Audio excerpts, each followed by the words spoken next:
Konnichiwa नमस्कार। तपाईहरुलाई हाम्रो युट्युब च्यानल थिङ नोर्बुमा स्वागत छ। आज हामी मिनानो निहोंगो N5 लेसन 7 को भोक्याबुलरीहरु पढ्न गइरहेका छौं। आशा छ यो भिडियोले हजुरहरुको अध्ययनमा सहयोग पुग्नेछ। अब ढिलो नगरिकन भिडियोलाई सुरु गरौं। पहिलो नम्बरमा रहेको छ किरिमास। काट्नु अथवा टुक्राउनुलाई जापानिज भाषामा किरिमास भनिन्छ। यसको अंग्रेजी अर्थ कट और स्लाइस भन्ने हुन्छ। ओकुरिमास। पठाउनुलाई जापानिज भाषामा ओकुरिमास भनिन्छ। यसको अंग्रेजी अर्थ सेन्ड रहेको छ। आगेमास। आगेमासको नेपाली अर्थ दिनु रहेको छ। यसको अंग्रेजी अर्थ गिफ्ट हुन्छ। मोराइमास। पाउनुलाई जापानिज भाषामा मोराइमास भनिन्छ। यसको अंग्रेजी अर्थ रिसिभ रहेको छ। खासीमास। उधारो दिनु अथवा सापटी दिनुलाई जापानिज भाषामा खासीमास भनिन्छ। खासीमासको अंग्रेजी अर्थ लेन्ड रहेको छ। खरीमास। उधारो लिनु अथवा सापटी लिनुलाई जापानिज भाषामा खरीमास भनिन्छ। यसको अंग्रेजी अर्थ बोरो रहेको छ। ओसिएमास। सिकाउनु अथवा पढाउनुलाई जापानिज भाषामा ओसिएमास भनिन्छ। ओसिएमासको अंग्रेजी अर्थ टिच रहेको छ। नाराइमास। सिक्नुलाई जापानिज भाषामा नाराइमास भनिन्छ। यसको अंग्रेजी अर्थ लर्न रहेको छ। खाकेमास। फोन गर्नुलाई जापानिज भाषामा खाकेमास भनिन्छ। जस्तै देनवा ओ खाकेमास भन्यो भने टेलिफोन गर्नु भन्ने अर्थ लाग्छ। यसको अंग्रेजी अर्थ टेलिफोन कल भन्ने बुझिन्छ। ते। हातलाई जापानिज भाषामा ते भनिन्छ। यसको अंग्रेजी अर्थ ह्यान्ड और आर्म्स भन्ने हुन्छ। हासी। चपस्टिकलाई जापानिज भाषामा हासी भनिन्छ। प्राय जसो जापानिजहरु चपस्टिकको प्रयोग गर्छन्। सुपुन। चम्चालाई जापानिज भाषामा सुपुन भनिन्छ। यसको अंग्रेजी अर्थ स्पुन रहेको छ। नाइफु। चक्कुलाई जापानिज भाषामा काताकानाबाट नाइफु भनिन्छ। यसको अंग्रेजी अर्थ नाइफ रहेको छ। फोकु। काटा चम्चीलाई जापानिज भाषामा फोकु भनिन्छ। यसको अंग्रेजी अर्थ फोर्क रहेको छ। हासामी। कैचीलाई जापानिज भाषाबाट हासामी भनिन्छ। यसको अंग्रेजी अर्थ सिजर रहेको छ। पासोकोन। व्यक्तिगत कम्प्युटरलाई जापानिज भाषामा पासोकोन भनिन्छ। यसको अंग्रेजी अर्थ पर्सनल कम्प्युटर रहेको छ। केताई। हाम्रो सेलफोन मोबाइल फोनलाई जापानिज भाषामा केताई भनिन्छ। यसको अंग्रेजी अर्थ मोबाइल फोन अर्थात् सेलफोन रहेको छ। मेरु। मेल अथवा इमेललाई जापानिज भाषामा मेरु भनिन्छ। यसको अंग्रेजी अर्थ पनि मेल नै रहेको छ। नेङ्गाज्यौ। नयाँ वर्षको कार्डलाई जापानिज भाषामा नेङ्गाज्यौ भनिन्छ। यसको अंग्रेजी अर्थ न्यू इयर्स ग्रिटिङ कार्ड भन्ने हुन्छ।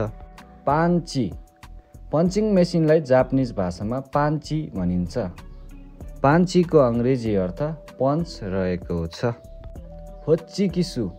स्ट्याप्लरलाई जापानिज भाषामा काताकानाबाट होच्चिकिसु भनिन्छ। यसको अंग्रेजी अर्थ पनि स्ट्याप्लर नै रहन्छ। सेरो तेपु। पानी टेप अर्थात् सेलो टेपलाई जापानिज भाषामा सेरो तेपु लेखिन्छ।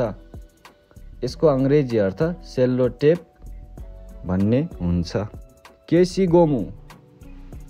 इरेजरलाई जापानिज भाषामा केसिगोमु भनिन्छ। यसको अंग्रेजी अर्थ रबर अथवा इरेजर रहेको छ। खामी। कागजलाई जापानिज भाषामा खामी भनिन्छ। यसको अंग्रेजी अर्थ पेपर रहेको छ। हाना। फूललाई जापानिज भाषामा हाना भनिन्छ। हानाको अंग्रेजी अर्थ फ्लावर अर्थात् ब्लोजम भन्ने हुन्छ। स्याचु। सर्टलाई जापानिज भाषामा स्याचु भनिन्छ। यसको अंग्रेजी अर्थ पनि सर्ट नै रहेको छ। पुरेजेन्तो। उपहार अथवा गिफ्टलाई जापानिज भाषामा पुरेजेन्तो भनिन्छ। यसको अंग्रेजी अर्थ प्रेजेन्ट रहेको छ। निमोचु सामान अथवा पार्सललाई जापानिज भाषामा निमोचु भनिन्छ। यसको अङ्ग्रेजी अर्थ लगेज, ब्यागेज अथवा पार्सल भन्ने हुन्छ। ओकाने पैसालाई जापानिज भाषामा ओकाने भनिन्छ। यसको अङ्ग्रेजी अर्थ मनी हो। किप्पु टिकटलाई अथवा पोस्टेज स्ट्याम्पलाई जापानिज भाषामा किप्पु लेखिन्छ। यसको अङ्ग्रेजी अर्थ टिकट अथवा पोस्टेज स्ट्याम्प रहेको छ। कुरिसुमासु क्रिसमसलाई जापानिज भाषामा काताकानाबाट कुरिसुमासु लेखिन्छ। यसको अङ्ग्रेजी अर्थ पनि क्रिसमस नै रहेको छ। चिची आफ्नो बुवा अथवा मेरो बुवालाई जापानिज भाषामा चिची भनिन्छ। यसको अङ्ग्रेजी अर्थ माई फादर रहेको छ। हाहा आफ्नो आमालाई जापानिज भाषामा हाहा भनिन्छ। यसको अङ्ग्रेजी अर्थ माई मदर हुन्छ। ओतोसान अरूको बुवालाई जापानिज भाषामा ओतोसान भनिन्छ। यसको अङ्ग्रेजी अर्थ समवान एल्स फादर भन्ने हुन्छ। ओकासान अरूको आमालाई जापानिज भाषामा ओकासान भनिन्छ। ओकासानको अङ्ग्रेजी अर्थ समवान एल्स मदर भन्ने हुन्छ। मो पहिले नै अघि नै पास्टलाई जनाउनु पर्दाखेरि भूतकाललाई जनाउनु पर्दाखेरि मौको प्रयोग गरिन्छ। यसको अङ्ग्रेजी अर्थ अलरेडी हुन्छ। मादा बाँकी अथवा अझै बाँकीलाई जापानिज भाषामा मादा भनिन्छ। मादाको अङ्ग्रेजी अर्थ नट एट रहेको छ। कोरेकरा अबदेखि अथवा अबबाट भन्नलाई जापानिज भाषामा कोरेकरा भनिन्छ। कोरेकराको अङ्ग्रेजी अर्थ फ्रम नाउ सुन भन्ने हुन्छ। सुतेकी देस्ने कति राम्रो है भन्नलाई जापानिज भाषामा सुतेकी देस्ने भनिन्छ। यसको अङ्ग्रेजी अर्थ व्हाट अ नाइस भन्ने हुन्छ। इरास्याई स्वागत छ भन्नलाई जापानिज भाषामा इरास्याई भनिन्छ। इरास्याईको अङ्ग्रेजी अर्थ वेलकम भन्ने हुन्छ। दोजो ओआगारी कुदासाई भित्र आउन सक्नुहुन्छ भन्नुलाई जापानिज भाषामा दोजो ओआगारी कुदासाई भनिन्छ। यसको अङ्ग्रेजी अर्थ डु कम इन भन्ने हुन्छ। सिचुरेसिमास कसैलाई बाधा नहोस् भनेर माफ माग्नुलाई सिचुरेसिमास भनिन्छ। यसको अङ्ग्रेजी अर्थ मे आई भन्ने हुन्छ। फेरि ओ वा इकाका देशका केही लिनुहुन्छ भन्नलाई जापानिज भाषामा वा इकाका देशका भनिन्छ। यसको अङ्ग्रेजी अर्थ वोन्ट यु ह्याभ भन्ने हुन्छ। इतादाकिमास केही कुरा खान अथवा पिउन अगाडि भनिने शब्दलाई इतादाकिमास भनिन्छ।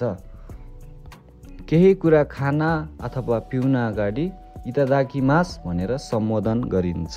गोचिसौसमा देशिता खाइसकेपछि र पिइसकेपछि भनिने शब्दलाई गोचिसौसमा देशिता भनिन्छ।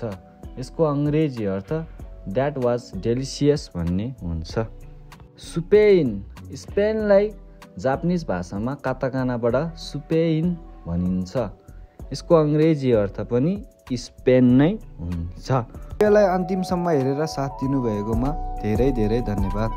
यदि हाम्रो भिडियो मन परेको खण्डमा भिडियोलाई लाइक र च्यानललाई सब्सक्राइब गर्न नबिर्सिनु होला। केही सल्लाह सुझाव प्रतिक्रिया छ भने तलको कमेन्ट बक्समा पोस्ट गरिदिनु होला। बाँकी डिटेल्सको लागि हाम्रो अफिसियल वेबसाइट akbarlama.com भिजिट गर्नुहोला। हस्त धन्यवाद। अरिगातो गोजाइमास।